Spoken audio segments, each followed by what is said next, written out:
souhaitez, je vous ai proposé de vous rencontrer pour vous faire un point sur les textes qui sont sortis, enfin le texte qui est sorti au JO d'aujourd'hui, le décret donc, qui décline en mesure réglementaire le décret Paris au JO de jeudi, qui rétablit l'état sanitaire, qui rétablit l'état d'urgence sanitaire, et donc on a un décret qui est Paris au JO de ce jour d'application immédiate qui prescrit les mesures générales nécessaires pour faire face à l'épidémie de Covid-19 dans le cadre de l'état d'urgence sanitaire. Peut-être vous le faire en traitant premièrement un très rapide point sur l'état sanitaire dans le département, un deuxième point sur les nouveautés du décret, et puis un dernier point sur la façon dont cela trouverait à se décliner dans le département. Au-delà, je reviendrai des mesures obligatoires, et puis Christelle Martinez, la responsable de l'unité directe, pourra préciser un certain nombre de choses sur les mesures qui ont été annoncées par le ministre de l'économie et la ministre du travail jeudi après-midi pour accompagner justement cet état d'urgence sanitaire, que ce soit dans les départements sous couvre-feu, que ce soit dans les autres départements. Sans vouloir être trop long sur l'état de la situation sanitaire, puisque à l'occasion de la conférence de presse que j'avais tenue mercredi, on est rentré très dans le détail. Donc peut-être juste actualiser les choses à travers les indicateurs que vous commencez à connaître désormais. Le taux d'incidence, il est de 148. Donc ça veut dire que par rapport à mercredi matin, il a augmenté de 42 points, puisqu'on était à 106 lorsque je vous avais vu. Ce 148 est à mettre en regard de la moyenne régionale qui est à 305 et de la moyenne nationale qui est à 205. Donc nous restons en deçà de la moyenne nationale et régionale dans une région où la tendance est supérieure la situation est supérieure à la moyenne nationale. Vous l'avez bien noté, les niveaux sous 7 ans, avec toujours une progression forte.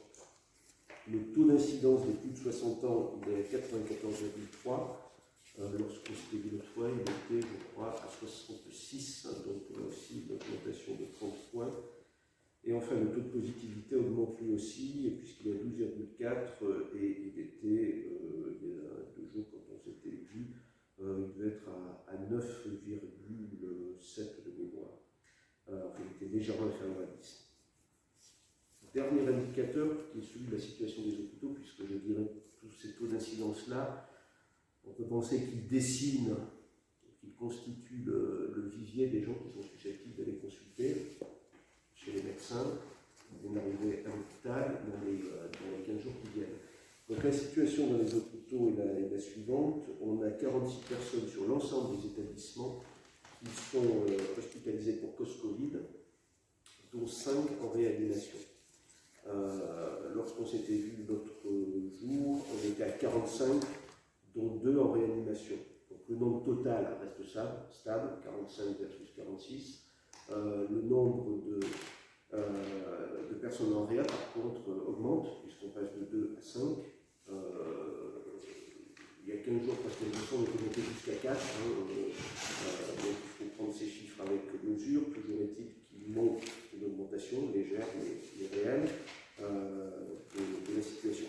Donc voilà ce que je peux dire sur l'état de ces situations sanitaires. Je vous propose plutôt de me concentrer sur les mesures juridiques et économiques qui sont prévues. Alors, je ne sais pas si vous avez eu la curiosité de plonger dans le décret qui est paru au JO de ce jour. Il est évidemment un document juridique assez dense, donc je vais m'efforcer de vous le présenter de la manière la plus claire qui soit.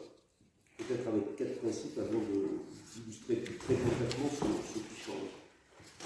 Premier principe, ce décret de ce matin, il décline réglementairement le décret qui rétablit l'état d'urgence sanitaire, donc comme cela avait été déjà le cas en période de confinement. Deuxièmement, vous aviez l'habitude de vous référer, je n'en doute pas, au décret du 10 juillet dernier. Le décret du 10 juillet dernier, on l'oublie, puisque ce nouveau décret écrase le décret du 10 juillet dernier. La réglementation en termes de mesures pour combattre le Covid, désormais, est posée dans ce décret paru ce matin. Troisième principe, peut-être le principe simple et essentiel à retenir. Jusqu'à présent, on était sur un principe général de déclaration, pour faire simple. Désormais, le principe général, c'est celui de l'interdiction. Donc l'interdiction se substitue à la déclaration. On garde des régimes spécifiques de déclaration, on aura l'occasion d'y revenir, mais c'est vraiment, je pense, le principe du durcissement voulu par le gouvernement et décliné dans cette réglementation de substituer désormais au régime d'interdiction à ce qui était l'autorisation via la déclaration. Dernier principe, il simplifie, ce nouveau décret simplifie l'approche de deux manières.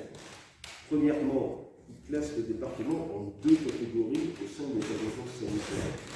La première catégorie, ce sont les 16 départements qui sont en couvre-feu. La deuxième catégorie, ce sont les 91 autres départements qui ne sont pas en couvre-feu, la Haute-Savoie étant dans cette deuxième catégorie. Deuxième élément de simplification, il crée des mesures automatiques. Il en crée bien plus qu'il n'y en avait dans la réglementation précédente. C'est une volonté du gouvernement de dire l'entrée dans l'état d'urgence sanitaire et au sein de cet état d'urgence sanitaire, l'éventuelle entrée dans le régime du couvre-feu entraînera automatiquement, sans que les préfets aient besoin de prendre des arrêtés localement, des mesures entreront automatiquement en vigueur. Ce qu'on veut le décret autoporté ne nécessite pas, sur la plupart de ces mesures, de voir les préfets les décliner localement. La volonté du gouvernement, cette facilité, cette lecture, cette simplification juridique, c'est de créer de l'homogénéité dans le territoire et de faire en sorte que, globalement, et dans l'essentiel des mesures, tous les départements de France soient traités selon leur catégorisation de manière homogène. Alors concrètement, qu'est-ce que ça change? Peut-être en trois points. Premièrement, quelles sont les principales mesures d'intervention? Je pense que c'est ça qui va vous intéresser notamment. Deuxièmement, quelles sont les principales mesures d'obligation? Et enfin, quelles sont les possibilités de faire, et donc par construction de ne pas faire, qui sont ouvertes aux préfets. Je ne vais pas faire exhaustif, je me sens vraiment sur les sujets les plus essentiels, et puis ensuite on pourra y revenir. Donc les principales mesures d'interdiction. Tout d'abord, interdiction des rassemblements de plus de 6 personnes sur la voie publique, sauf exception. On vous les a listés dans le document que vous avez. Les exceptions, ça ne vous surprendra pas, c'est celle qui existait par ailleurs précédemment, les manifestations revendicatives, les cérémonies funéraires, etc. Deuxième interdiction des événements de plus de 5000 personnes. Troisième interdiction des événements festifs dans les établissements recevant du public, dès lors que les manifestations, les événements qui s'y tiennent, sont incompatibles avec le port du masque. Donc c'est valable dans les ERP de type tente, chapiteau, salle des fêtes. Très concrètement, ce qui est visé là, ce sont les repas dans une salle des fêtes, dans un chapiteau, le pot de départ, etc. Toutes choses qui font qu'on ne peut pas porter le masque et donc on prend le risque de se contaminer. Le gouvernement a souhaité que cette disposition-là ne s'applique pas, à la différence de toutes les autres mesures, à compter du 17, donc à compter d'aujourd'hui, mais seulement à compter de lundi, de façon à pouvoir permettre aux gens qui avaient prévu de faire des repas de famille dans une salle des fêtes de pouvoir le tenir, histoire de ne pas leur imposer les conséquences d'une réglementation qui paraît de stabilisateur. Les mesures que j'évoque ont une conséquence également très concrète qui peut vous intéresser, qui vous intéressera je pense, c'est que ça entraîne automatiquement, puisqu'on interdit les regroupements de plus de 6 personnes sur la voie publique, dans l'espace public, ça entraîne automatiquement l'interdiction des fêtes communales et des événements sportifs. Je précise tout de suite, en parlant des événements sportifs, qu'il ne s'agit pas d'interdire les matchs de football dans le cadre des compétitions, puisque ceux-ci se tiennent dans des établissements recevant du public ouverts et qui sont donc autorisés, comme je vais avoir l'occasion de le préciser, mais c'est par exemple très concrètement 22 copains ou copines qui se réunissent et qui veulent faire un match de football sur une pelouse publique, ça c'est interdit. Par contre, comme on peut se réunir jusqu'à 6, on peut toujours continuer à aller faire son footing ou à faire un match de foot à 6, bien évidemment. Ça, c'était les principales mesures d'interdiction. Principales mesures d'obligation. Autrement dit, si on ne respecte pas cette obligation, on tombe dans le non-respect du texte et donc on se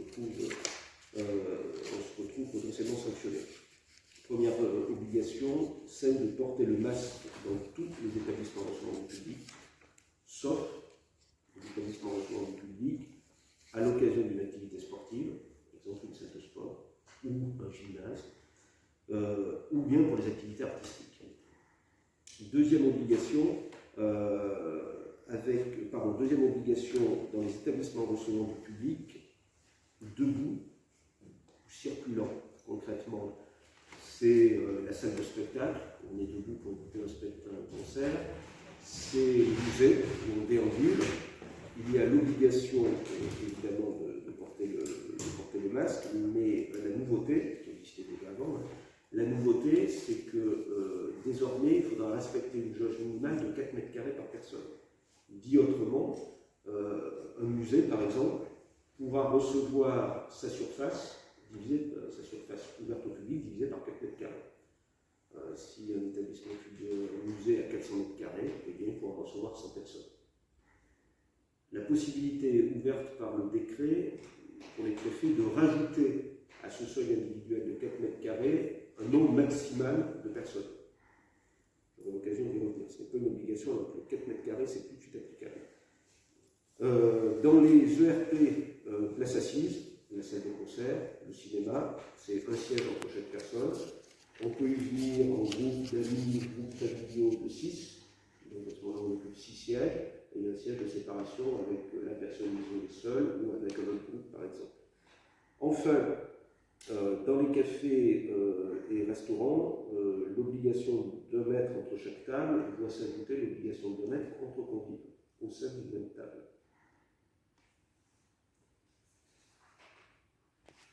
Troisième chose que prévoit le décret, les possibilités qui sont ouvertes au préfet. Donc là, on n'est plus dans la décision autoportée par le décret paru ce matin, on est dans les décisions qui sont à la main des préfets et donc ils décident ou pas de faire usage. Ils peuvent décider d'en faire usage dès aujourd'hui, demain, la semaine prochaine, etc. La première mesure que je citerai, c'est la possibilité de baisser la jauge de 5000 personnes. Je précise que cette jauge de 5000 personnes, dans les 16 départements qui sont sous le régime du couvre-feu, le texte prévoit que la jauge est à 1000 personnes. Donc, dans les départements comme le nôtre, c'est 5000, possibilité pour le préfet de la diminuer de manière générale ou ponctuellement. Deuxième possibilité, fermer plus tôt les cafés-restaurants. Troisième possibilité, rendre obligatoire un cahier de rappel dans les cafés-restaurants. C'est quoi le cahier de rappel?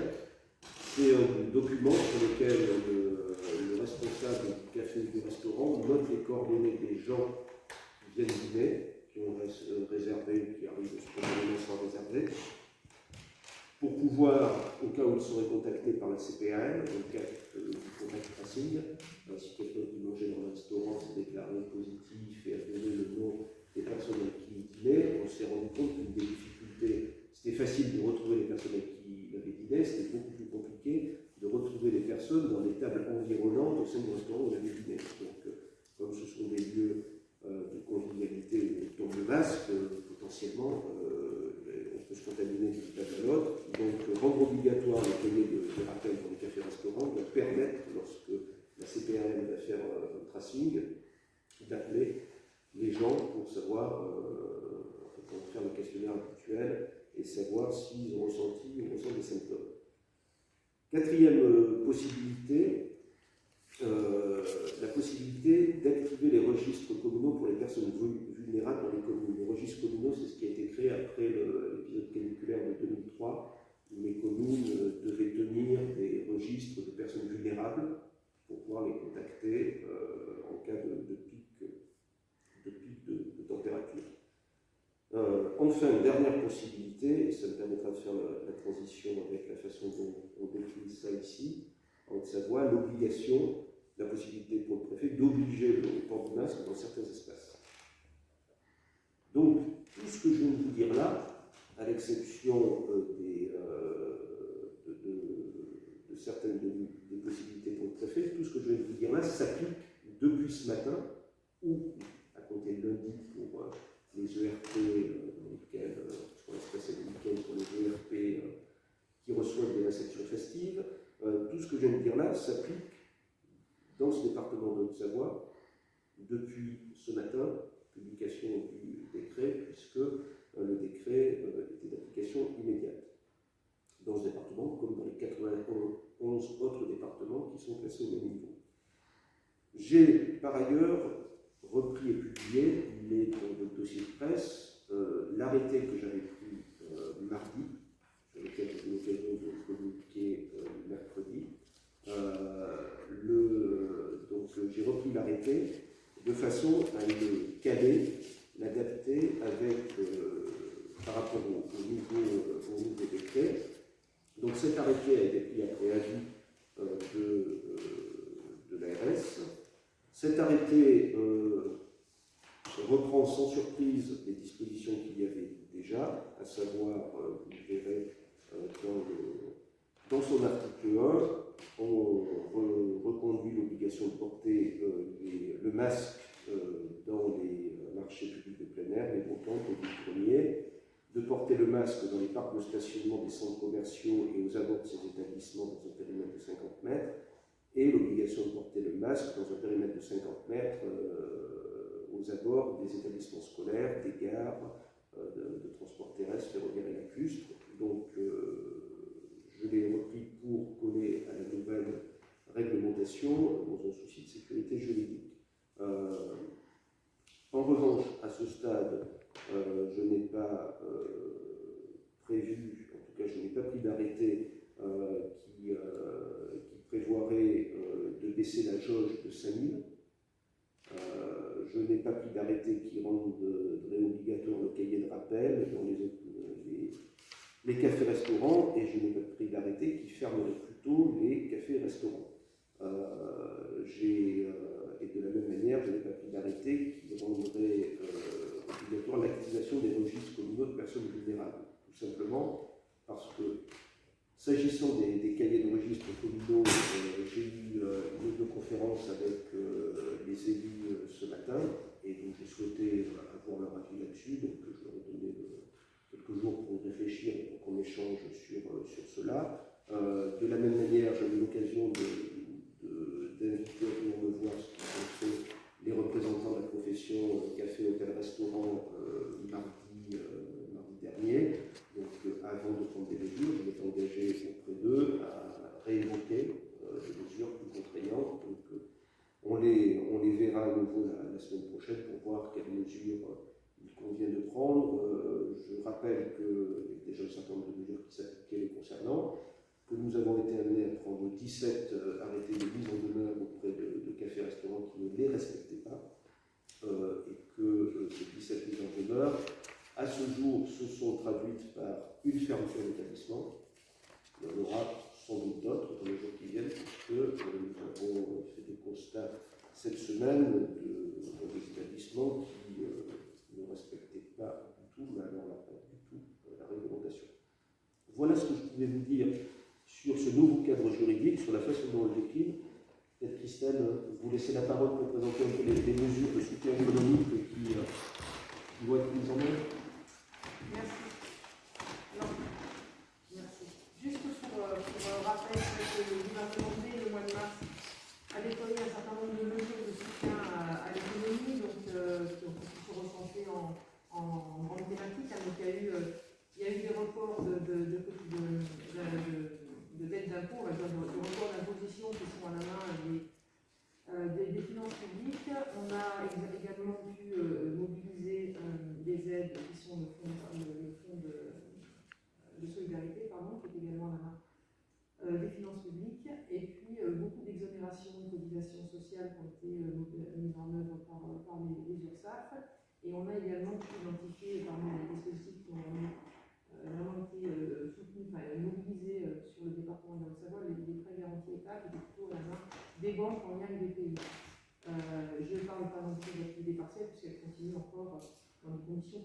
préfectorale. Donc toutes ces dispositions ont été fortement mobilisées par les territoires et elles ont concerné toutes les activités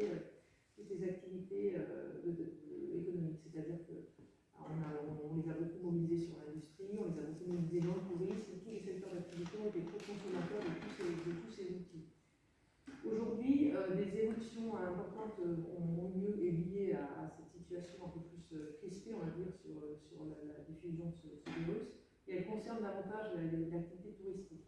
Donc on continue de mobiliser tous les outils à notre main, mais les efforts ont porté sur le tourisme. Donc aujourd'hui, s'agissant du fonds de solidarité, qui est un dispositif qui s'adresse aux entreprises de plus petite taille, au départ c'était des entreprises de moins de 10 salariés, ce fonds a été étendu aux entreprises de moins de 50 salariés. Donc on a été beaucoup interpellés par les entreprises locales et par les acteurs de l'économie, insisté sur le fait que beaucoup de ces outils étaient destinés peut-être à des entreprises de grande taille et que une part non négligeable des entreprises de taille intermédiaire n'étaient pas concernées par ces outils. Donc aujourd'hui, la réponse elle existe avec cette extension sur les moins de 50 et avec des conditions de mobilisation de ce fonds de solidarité qui a été assouplies.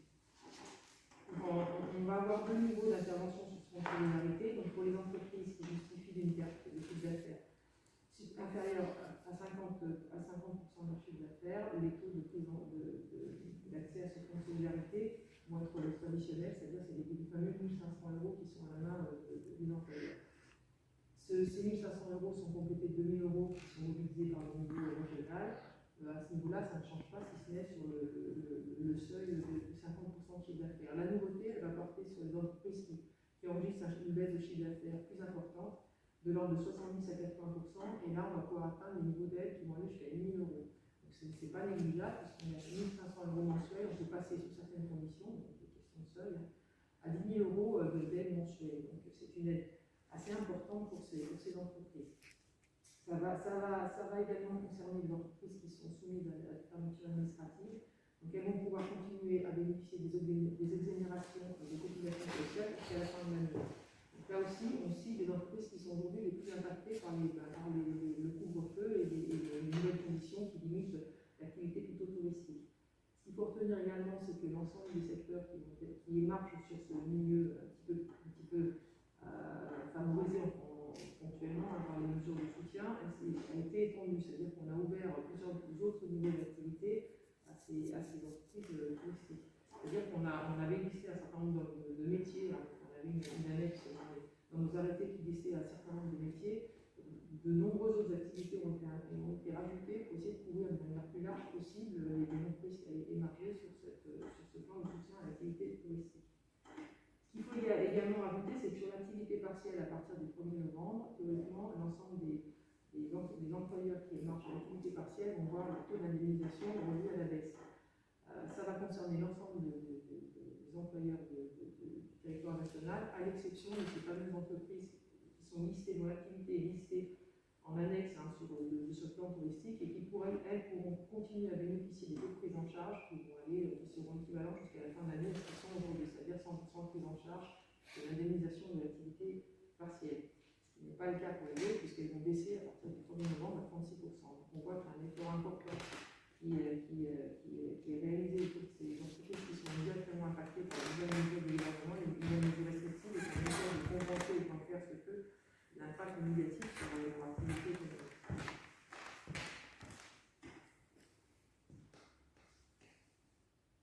Voilà. Merci Christelle. Vos dispositions. Juste une première précision par rapport aux possibilités offertes au préfet dans chaque département. Vous les avez listées en disant non à chaque fois, juste pour l'obligation du masque dans certaines zones. Donc là, il y a non masque. Il n'y aura pas d'extension du port du masque obligatoire dans d'autres secteurs que ceux déjà donnés il y a quelques jours sur les gares, les parties de supermarchés et les écoles. Voilà. Mon arrêté reprend strictement le périmètre que j'ai fixé mardi, mon arrêté d'aujourd'hui.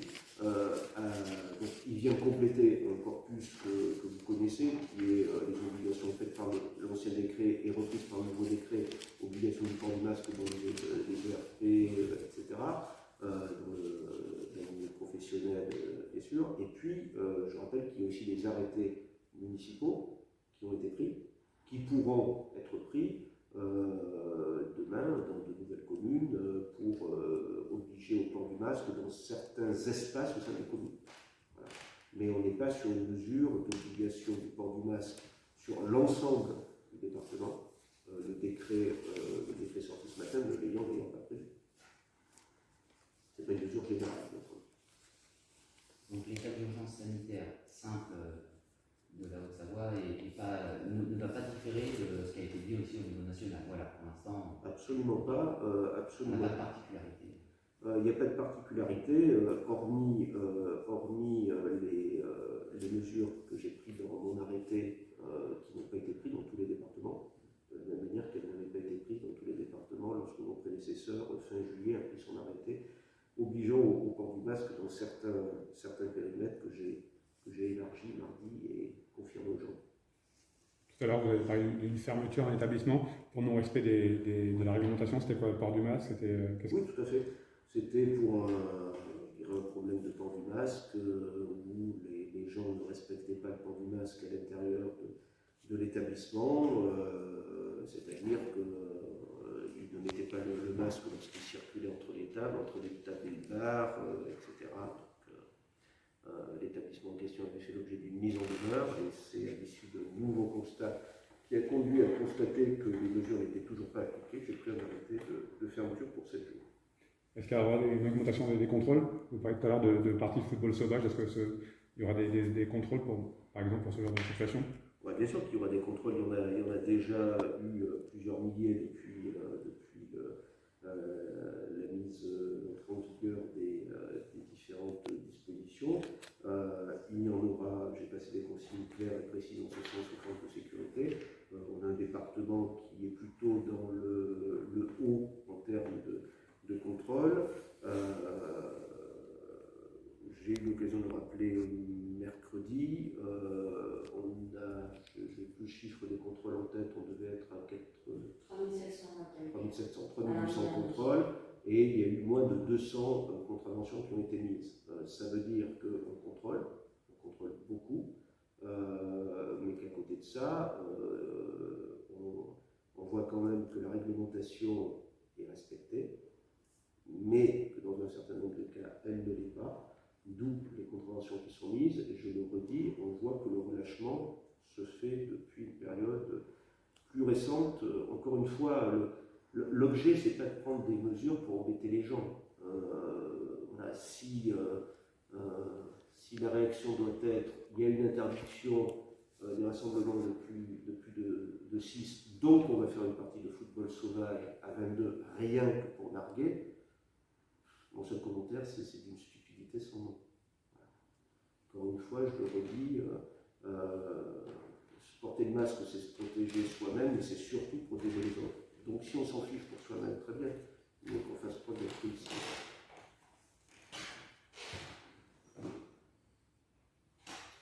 L'ensemble de ce que vous avez là a été diffusé ce matin aux élus, aux maires, à l'issue de la conférence que j'ai tenue avec eux, pour pouvoir répondre à un certain nombre de leurs questions et utiliser des documents de vulgarisation un peu immédiats. Le document recto verso, le décret, ça fait cette épaisseur-là. Donc on s'est dit que c'était pas mal de leur faire une petite synthèse. Voilà. Oui, je reviens sur les bars et restaurants juste pour être bien sûr, parce que j'ai dit deux choses un peu. Allez-y. Je pense que vous avez dit que voilà, vous avez défaut du départ et rappel. Ouais. En revanche, dans les mesures de protection Haute-Savoie, je vois que les bars et restaurants, c'est donc un protocole sanitaire est mis en place, interdiction de danser. Pardon. Concernant les bars et restaurants, un protocole sanitaire est mis en place, interdiction de danser et la prise des coordonnées des clients pour le contact tracing. Donc, le protocole sanitaire, il est clairement, il existait déjà avant le protocole sanitaire, donc on le réaffirme et on est pris avec l'obligation de. On a effectivement inscrit les rappels parce qu'on a eu le complément de Paris. Alors à ce moment-là, il faut savoir si les restaurants vont pouvoir le faire. Ils n'ont pas à le faire, on va corriger ce point puisque ce point a été précisé par le retour, donc vous pouvez le rayer dans le dossier de presse Et nous, on va le préciser qu'il n'y a pas d'obligation lorsqu'on va diffuser et faire un addendum pour. Voilà. Mais D'accord, on est clair là-dessus, il n'y a aucune ambiguïté. Mais voilà. Et l'interdiction de penser, du coup, C'est un rappel de ce qui est prévu. Ah, mais ça, c'était pas lui. Oui, d'accord. Ça, c'était pas lui. Ça, c'était pas nouveau par rapport Non, à. non, mais. Et on connaît parce que effectivement, le petit dérive qu'on a constaté ces dernières semaines. Comme je le disais l'autre fois, dans le bar qu'on a fermé, les gens portaient le masque, globalement ils avaient le masque partout, sauf là où ça protège. Quoi. Oui, donc, d'ailleurs, c'est un établissement qui a fait ouvrir déjà. Oui, bien sûr, on est dans l'application du droit, on peut fermer, pour une période précise. Donc voilà, on fait du droit. Sur ce point, oui, corrigez ça de vous-même, mais on avait imprimé le dossier avant d'avoir un retour de Paris, et c'est vrai que depuis ce matin, on lit le décret depuis qu'il est paru, il a fallu s'approprier ce pavé en quelques heures. Je le vois. Et j'avais aussi une autre question sur un autre thème. Je vous avais entendu, je crois, préconiser de limiter les visites dans les EHPAD. Ouais. Est-ce que sur ce point des EHPAD, on a quelques situations un petit peu inquiétantes pour savoir s'il y a des choses particulières à dire, à faire, des messages à faire passer? Les mêmes messages, merci de poser le choix. Les mêmes messages que passé précédemment. La réglementation actuelle conforte ce qui était déjà prévu, à savoir lorsque on rend visite à une personne âgée, et là on respecte, alors pour ceux qui viennent de l'extérieur, on respecte les distances de sécurité, on porte un masque, la personne âgée en porte un également. Les consignes ont également été réaffirmées au personnel de ces établissements, du port du masque permanent pendant tout le temps où ils y sont, de façon à éviter les contaminations. Donc pour nous, je le disais, on a un taux d'incidence chez les personnes de plus de 60 ans qui est, entre guillemets, qui est élevé, mais qui est moins élevé qu'à la moyenne régionale. Donc essayons de faire en sorte qu'on protège nos aînés. Mais vous ne prendrez pas de décision particulière liée aux EHPAD? À ce stade, non. Ensuite, je pense que, vous savez, avant de dire pour ces établissements, on va prendre des nouvelles mesures, ça serait quoi les nouvelles mesures? Les nouvelles mesures, ça serait interdire les visites, par exemple. Je pense qu'avant d'interdire les visites, c'est une mesure assez radicale. Les personnes en EHPAD, dont certaines peuvent avoir des problèmes de santé, dont certaines peuvent avoir aussi des problèmes liés au vieillissement, de mémoire, etc. Il a été vu que le contact avec la famille, les proches, est un moyen de les entretenir intellectuellement. Donc, prendre une telle mesure radicale serait l'aboutissement du constat que le système ne fonctionne pas. Si aujourd'hui, déjà, les gens respectent les obligations qui sont faites, il y a peu de risques qu'on contamine une personne, que les personnes dans les EHPAD se retrouvent contaminés. C'est les gens qui viennent les voir de l'extérieur qui gardent la distance, c'est les gens qui viennent les voir de l'extérieur qui portent un masque. Si ces personnes qui portent un masque, si les responsables, les encadrants portent un masque, il y a peu de chances que ces personnes soient contaminées. Donc, appliquons déjà avec rigueur les réglementations. Chaque mesure supplémentaire, chaque contrainte supplémentaire, pour moi, va être pesée. Si je considère que rajouter une contrainte supplémentaire est nécessaire, je le ferai sans hésitation. Maintenant, c'est du droit, donc ça sera motivé. Et je dirais à partir du moment où on rogne un peu plus de liberté, c'est toujours problématique pour quelqu'un qui applique la réglementation, même si c'est prévu par la réglementation. Donc, le message que je veux passer, c'est respecter déjà ce qui est prévu.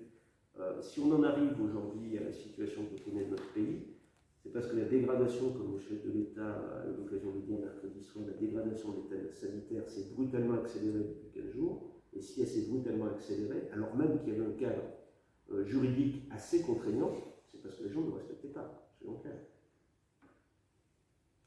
J'ai une dernière question pour revenir sur la dégradation, justement, dont vous parlez au niveau national, bien sûr, mais aussi chez nous. On est passé rapidement sur les chiffres, mais avec un calcul simple, on a une augmentation en quelques jours de 30% du taux d'incidence. Quel est votre degré d'inquiétude? Moi, mon objectif et l'objectif de l'ensemble des pouvoirs publics dans ce département, les services de l'ARS, les services de l'État de manière générale, les collectivités, c'est de faire en sorte qu'on ait un taux de contamination qui se maîtrise, qu'on stabilise dans l'idéal, et puis qu'ensuite on baisse dans l'idéal le plus vite possible, mais surtout qu'on n'arrive pas à saturer nos hôpitaux, notamment dans les lits de réanimation, puisque à partir de ce moment-là, on sait qu'il faudra augmenter le nombre de lits de réanimation, donc faire des choix par rapport à d'autres types d'opérations. Donc ça, c'est ce que l'on ne veut pas.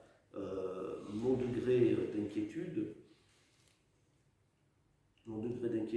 c'est difficile de vous répondre. Inquiétude, on essaie de ne pas se laisser conduire uniquement par l'inquiétude. On voit que ça progresse, oui, c'est un motif d'inquiétude. En même temps, on voit que lorsqu'on a mis des mesures de contrainte dans ce département, notamment fin juillet, début août, elles ont visiblement porté leurs fruits. Donc moi j'ai tendance à vouloir être optimiste, réaliste mais optimiste, en disant que mettre de nouvelles mesures de contrainte, communiquer grâce à vous de manière encore plus forte, ne faire d'aucune faiblesse pour sanctionner lorsqu'il est avéré que les personnes de manière délibérée ne respectent pas la réglementation, ça doit nous permettre à nouveau de maîtriser mieux les choses. Le système il est sous contrôle, mais ça augmente, c'est incontestable. Donc faisons en sorte de stopper les choses. Il faut être réaliste, optimiste. On a réussi à le faire, on doit être en mesure de le faire à nouveau. Mais je le redis, c'est pas l'attitude collective qui pose ce problème. On se rend bien compte que les pouvoirs publics, les collectivités, les entreprises, même moi j'ai rencontré les patrons, les représentants des patrons de restaurants et de bars, ils m'ont montré ce qu'ils avaient prévu, ce qu'ils faisaient déjà pour un moment. Globalement, collectivement, les gens sont responsables. Le problème aujourd'hui, ce dont on doit convaincre, c'est de dire que tout individu rappelle tout individu qui vit dans une société. Il n'est pas sur une île déserte. S'il a envie de prendre des risques pour lui, le problème c'est qu'il n'est pas sur une île déserte, il va faire prendre des risques à l'ensemble de la collectivité. Donc notre but aujourd'hui c'est de toucher les individus et de faire en sorte de les convaincre d'avoir des comportements responsables.